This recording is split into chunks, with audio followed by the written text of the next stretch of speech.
book can be a daunting read, and we certainly don't expect you to know it inside out. But we do expect you to know the Part 2 rules, which is when boats meet. There's no need for you to buy the rule book. It can be downloaded from either the ISAF website or the RYA website. And there is an excellent handy guide to the racing rules, either as a hard copy booklet, which is only £3.50 from the RYA, or nowadays as an app for iPads, iPhones and Android devices, and I can thoroughly recommend this new edition. We do, however, expect you to have read the sailing instructions. This race is a very different race from most that you've probably taken part in. We have some unusual and different requirements, so reading the sailing instructions is really important.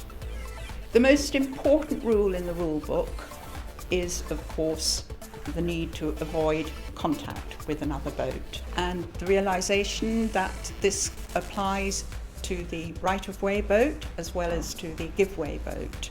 For example, even though you are right-of-way on starboard tack, you must always give the port tack give-way boat room and opportunity to keep clear.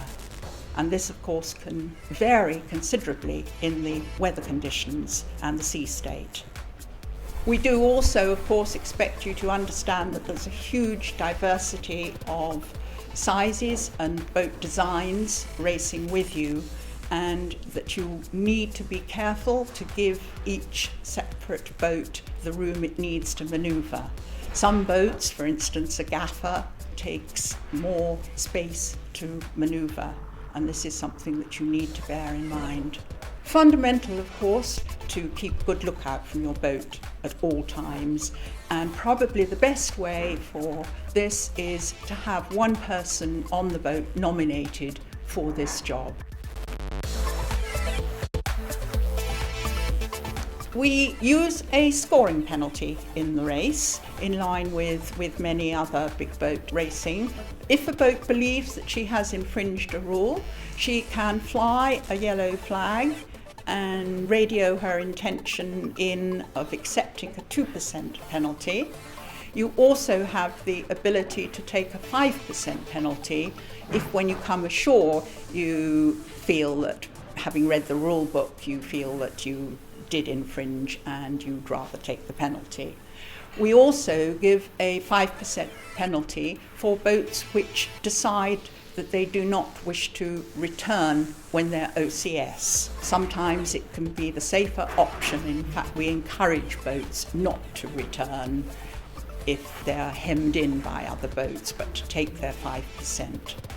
There are, of course, a lot of other rules that are applicable to the race, and I would encourage you all to go to the Layman's Guide to the Racing Rules, which is a separate document on our website.